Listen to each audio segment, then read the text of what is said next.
This channel examines the Jeffrey Epstein case using court documents, public records, and verified reporting. We do not speculate. We do not accuse. We document what exists, and what remains unanswered. Everything presented here is drawn from publicly available sources. This is not a theory channel. This is the file. In complex investigations, understanding relationships and events depends on how different types of evidence interact. No single source provides a complete picture. Instead, investigators rely on a combination of materials, each with its own strengths and limitations. Three of the most frequently used categories are emails, testimony, and documented associations. Each serves a different function. Emails provide direct communication records. They capture written exchanges between individuals, often including timestamps, recipients, and content that can be analyzed in detail. Unlike verbal communication, emails create a lasting record that can be reviewed and verified. However, emails also have limitations. They only reflect what was written, not necessarily the full context of a relationship or event. Conversations may be incomplete, messages may be missing, and tone or intent can be difficult to interpret without additional information. Testimony, by contrast, offers narrative description. Witnesses can explain events, interactions, and environments in ways that written records cannot. Testimony can connect separate pieces of evidence, providing context that helps investigators understand how different elements relate to one another. But testimony is not without challenges. It depends on memory, perspective, and individual experience. Accounts may vary, details may be incomplete, and statements must be carefully compared with other evidence to assess consistency. The third category, documented associations, includes records that link individuals together. These may take the form of contact lists, travel logs, photographs, or shared appearances at specific locations.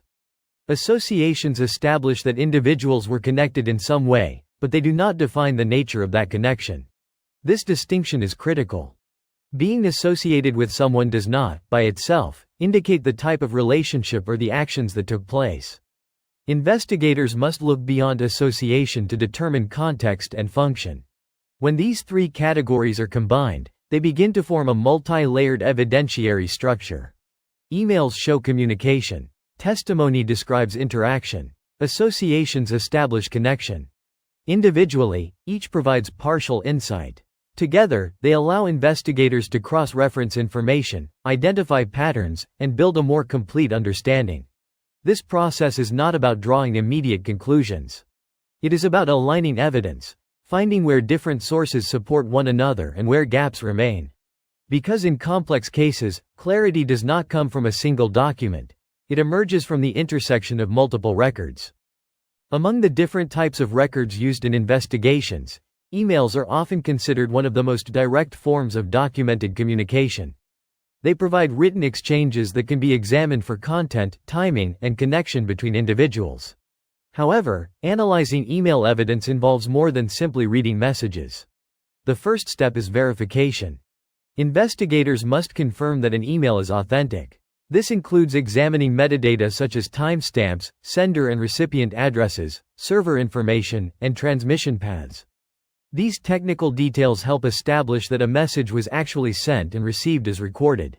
Authenticity is critical. Without it, the content of an email cannot be reliably used as evidence. Once verified, the focus shifts to context. An individual message rarely tells the full story. Emails are often part of longer chains or ongoing conversations.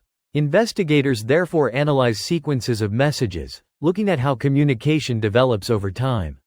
This helps identify patterns, recurring topics, and the nature of interaction between individuals. Timing is another key element. Because emails are time-stamped, they can be placed within a broader timeline of events. When aligned with other records, such as travel logs or witness statements, emails can help confirm whether individuals were communicating during specific periods or in relation to particular events. But interpretation requires caution. Written communication can be ambiguous. Tone, intent, and meaning are not always clear from text alone. A message may appear significant in isolation but take on a different meaning when viewed alongside surrounding correspondence. This is why investigators avoid relying on single messages. Instead, they look for consistency across multiple emails. Repeated themes, similar phrasing, or ongoing exchanges can provide stronger indications of the nature of communication than isolated examples.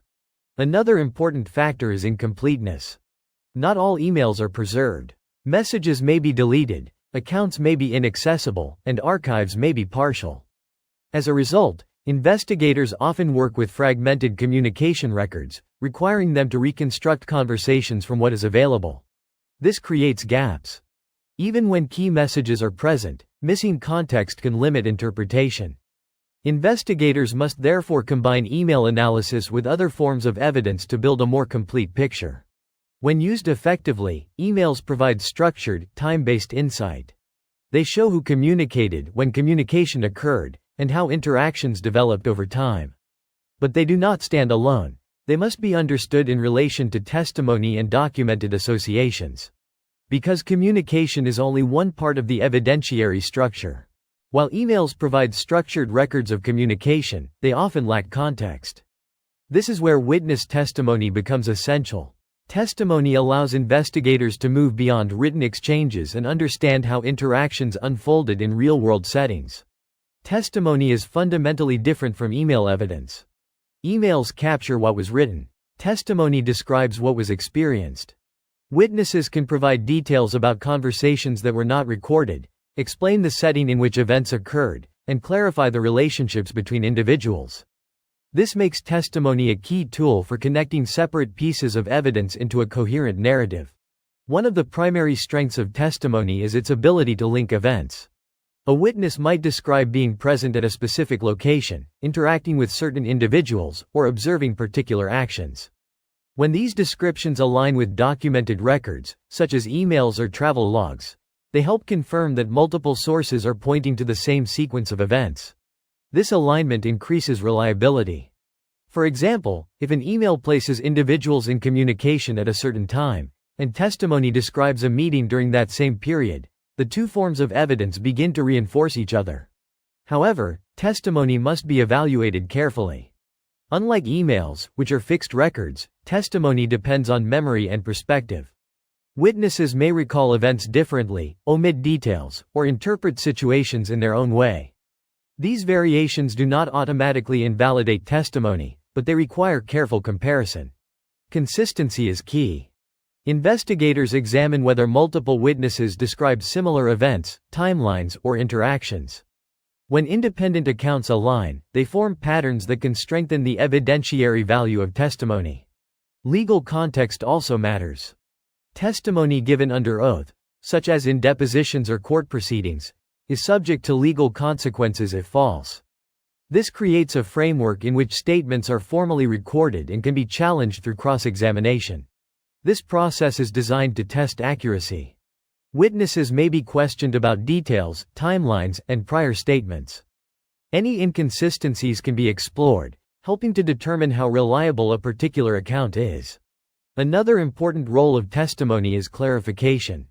Emails and association records may show that individuals were connected, but they do not explain the nature of those connections.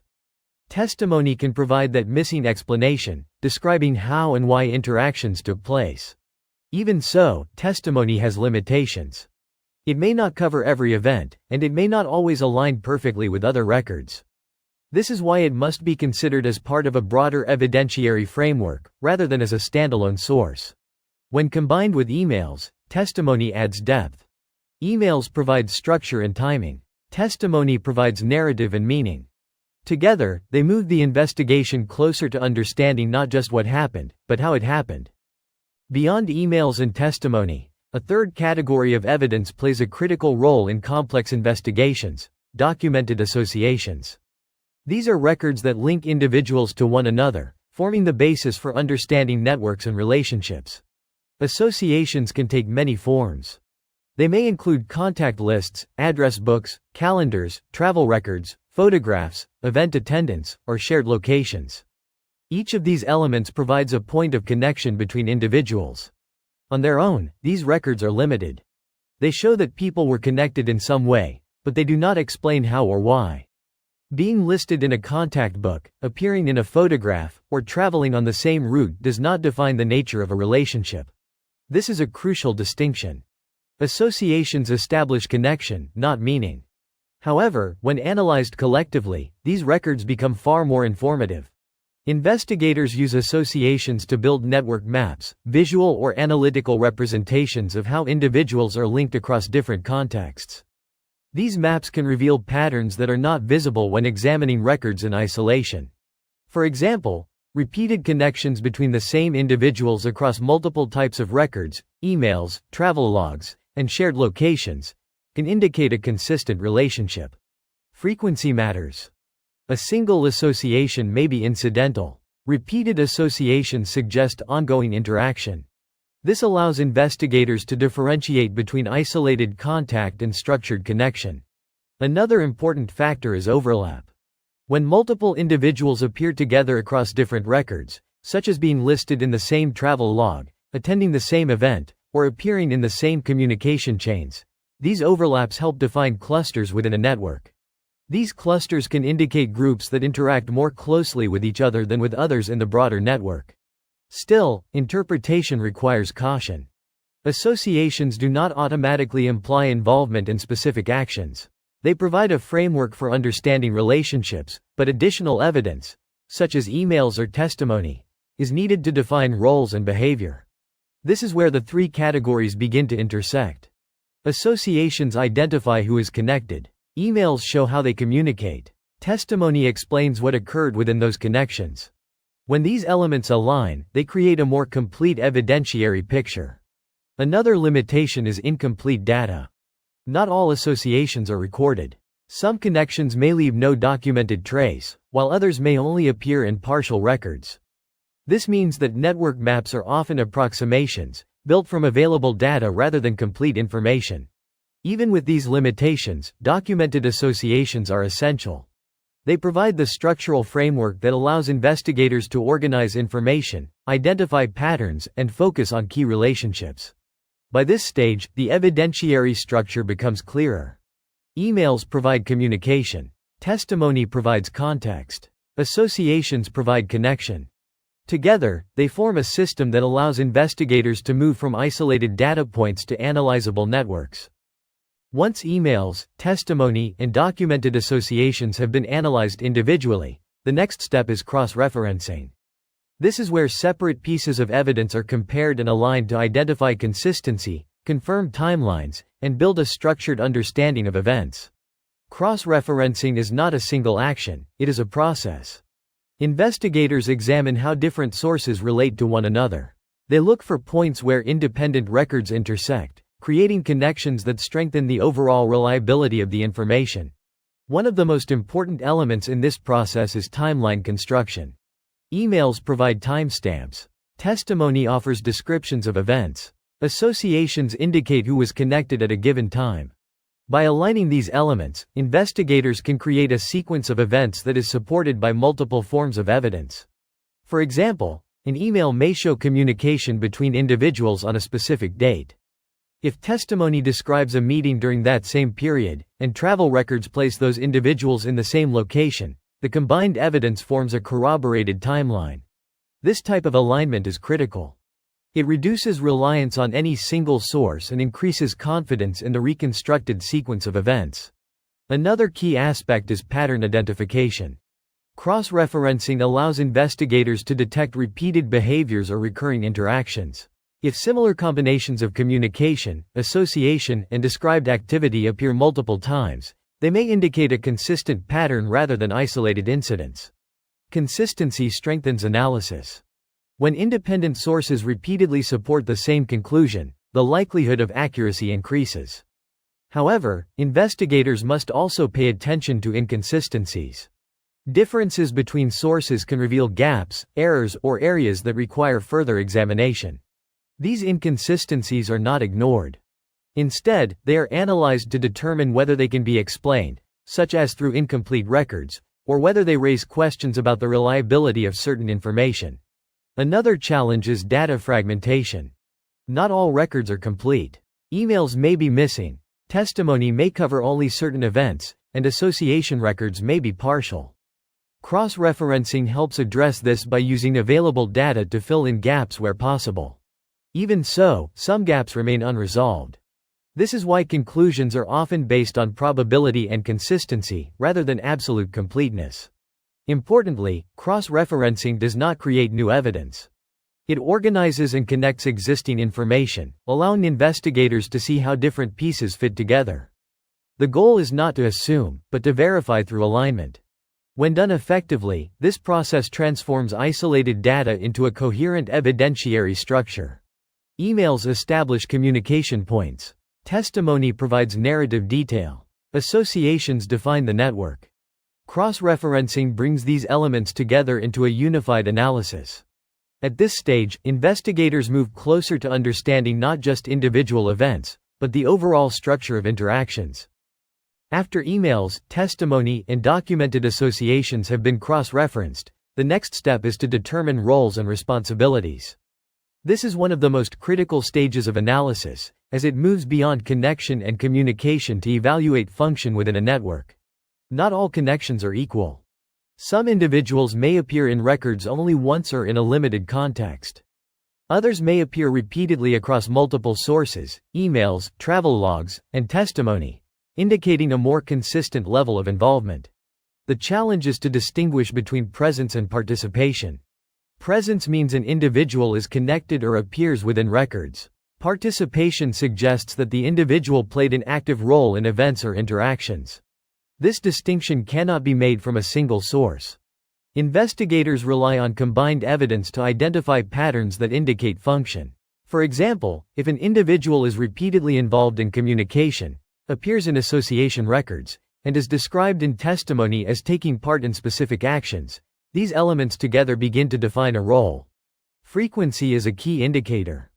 Repeated appearances across different types of records suggest ongoing involvement rather than incidental contact. When these appearances are consistent over time and across locations, they may indicate a structured role within the network. Another important factor is consistency of description. If multiple independent testimonies describe similar actions or behaviors associated with the same individual, this can strengthen the interpretation of their role. Consistency across sources reduces the likelihood that the description is based on isolated or inaccurate accounts. However, interpretation must remain careful. Evidence must support conclusions without extending beyond what can be reasonably established. Investigators must avoid assuming intent or responsibility where documentation only shows association. This is where context becomes essential. Emails may show communication, but they do not always reveal purpose. Testimony may describe actions, but it must be evaluated alongside other records. Associations may indicate connection, but not the nature of involvement. Only when these elements align can a role be defined with greater confidence. Another challenge is incomplete information. Not all actions are documented, and not all roles are fully visible within available records. This means that some individuals may appear less involved simply because fewer records exist, not necessarily because their involvement was limited. For this reason, conclusions are often evidence-based but bounded. They reflect what can be supported by available documentation, while acknowledging that gaps may remain. Ultimately, identifying roles is about moving from data to interpretation, while staying within the limits of verified evidence. It is a process of narrowing possibilities, determining what is supported, what is uncertain, and what cannot be concluded. By this stage, the analysis has moved beyond simple connections. It now addresses how individuals functioned within the broader structure. Once roles and patterns have been identified through cross-referenced evidence, the next step is translating that analysis into legal arguments. This stage marks the shift from investigative interpretation to formal legal reasoning, where evidence must meet clearly defined standards. In legal contexts, it is not enough to suggest patterns. Prosecutors must demonstrate that the available evidence supports specific claims under the law. This requires organizing emails, testimony, and associations into a structured argument that directly corresponds to legal definitions. This process begins with selection. Not all evidence gathered during an investigation is used in court. Prosecutors focus on the most consistent, verifiable, and relevant material, evidence that can be clearly explained and withstand scrutiny. Clarity is essential. Legal arguments must present a coherent narrative, showing how different pieces of evidence connect to form a logical sequence. Emails may establish communication, testimony may describe actions, and associations may confirm relationships, but these elements must be combined in a way that directly supports the charges. Another key requirement is corroboration. Courts place significant weight on evidence that is supported by multiple independent sources. When emails align with testimony, and both are reinforced by documented associations, the argument becomes stronger. This reduces reliance on any single piece of evidence. Instead, the case is built on interlocking elements, each supporting the others. This approach is particularly important in complex cases, where no single record provides a complete picture. At the same time, legal arguments must address limitations and challenges. The defense may question the interpretation of emails, highlight inconsistencies in testimony, or argue that associations do not imply specific actions. Anticipating and responding to these challenges is a core part of building a case. This is where precision matters. Language used in legal arguments must be carefully defined. Terms such as communication, interaction, or involvement must correspond to evidence that can be demonstrated, not assumed. Another important aspect is the standard of proof.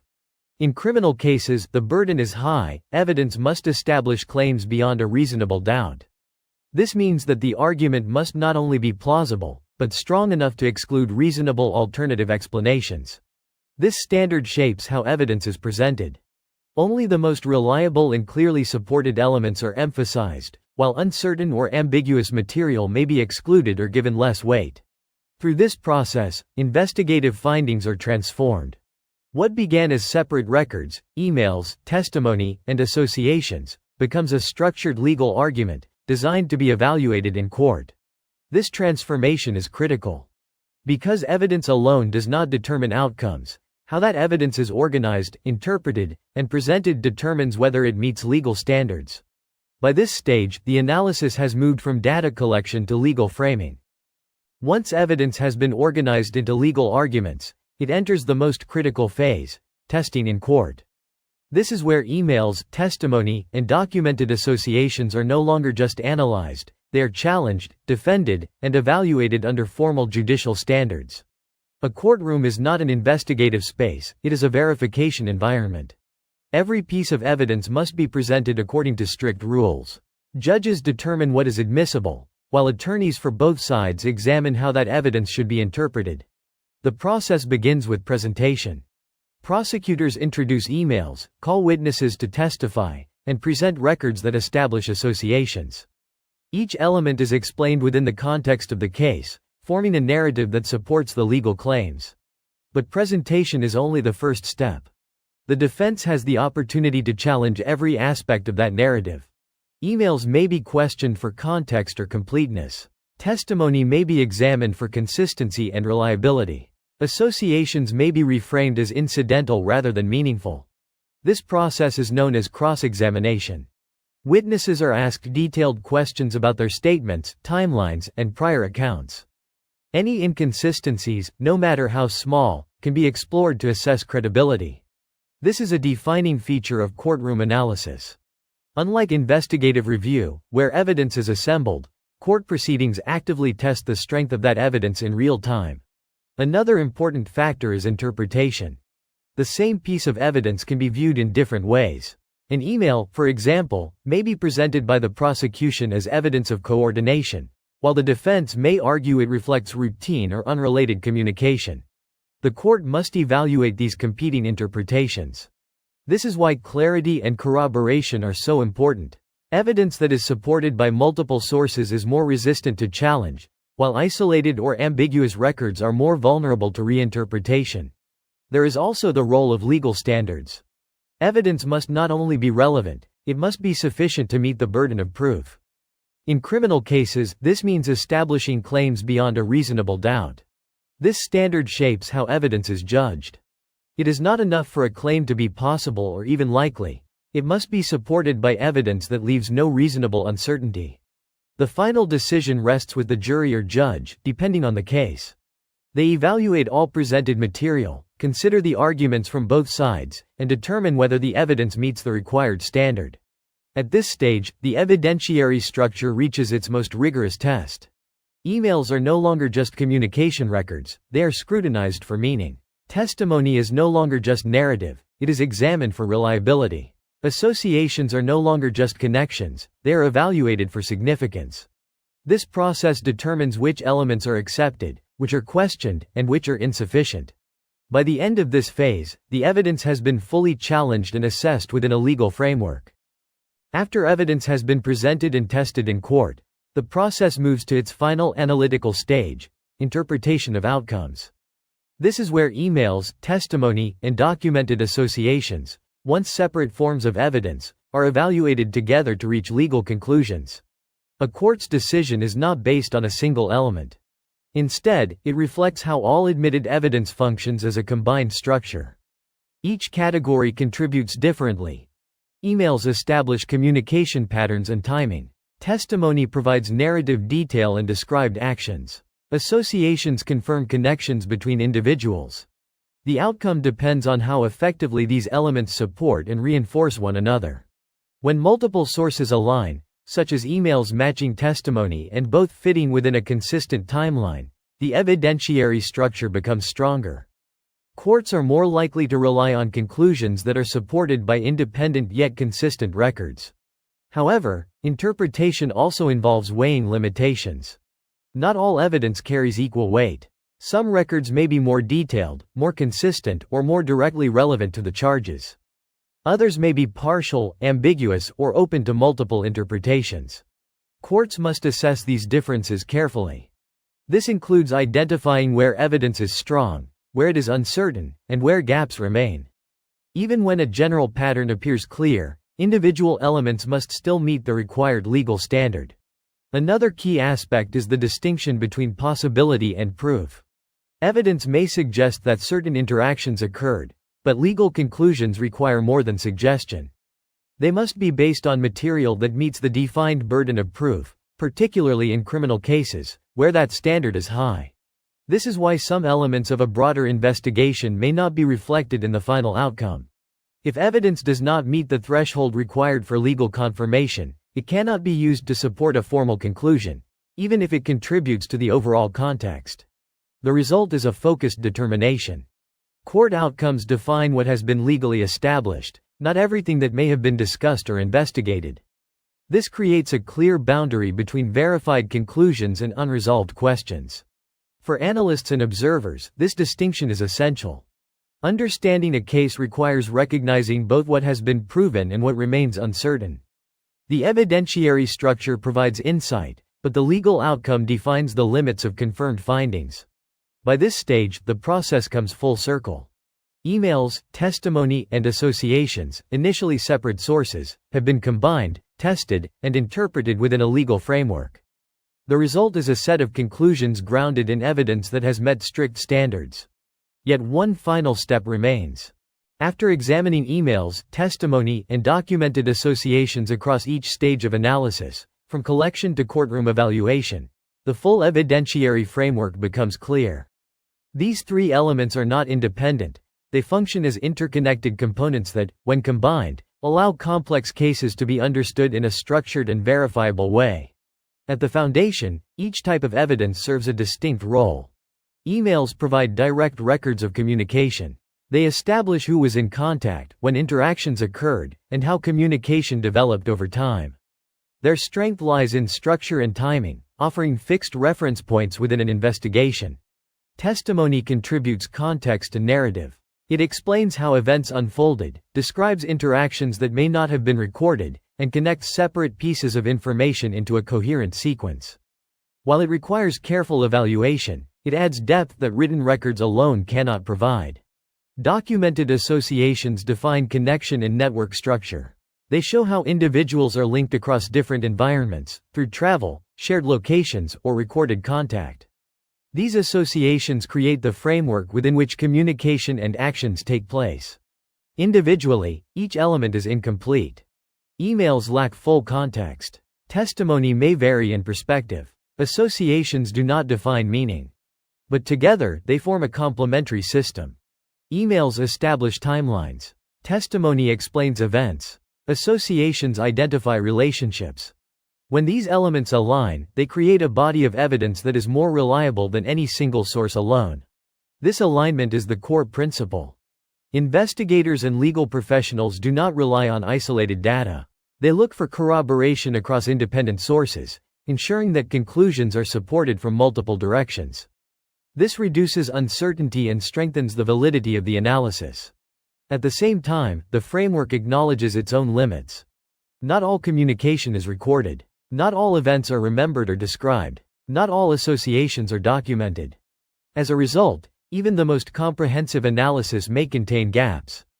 Recognizing these gaps is essential to maintaining accuracy and avoiding conclusions that extend beyond the evidence. In legal contexts, this framework is tested under strict standards. Only evidence that meets criteria for admissibility and reliability is considered. Arguments must be built on clearly supported elements, and conclusions must satisfy the required burden of proof. This process ensures that outcomes are based not on assumption, but on verified and tested material. Ultimately, the combination of emails, testimony, and associations represents a method of understanding complexity. It transforms scattered information into organized analysis. It connects isolated records into coherent timelines. And it allows investigators to move from uncertainty toward evidence-based conclusions. This approach extends beyond any single case.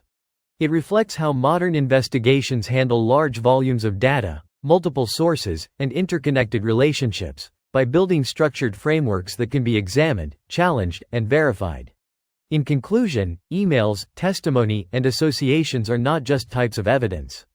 Together, they form a comprehensive system for analyzing and interpreting complex events, providing a foundation for both investigative insight and legal determination. The documents exist. The questions remain. This channel will continue examining what is public, and what is still hidden. If you value documented analysis over speculation, consider subscribing. More files coming.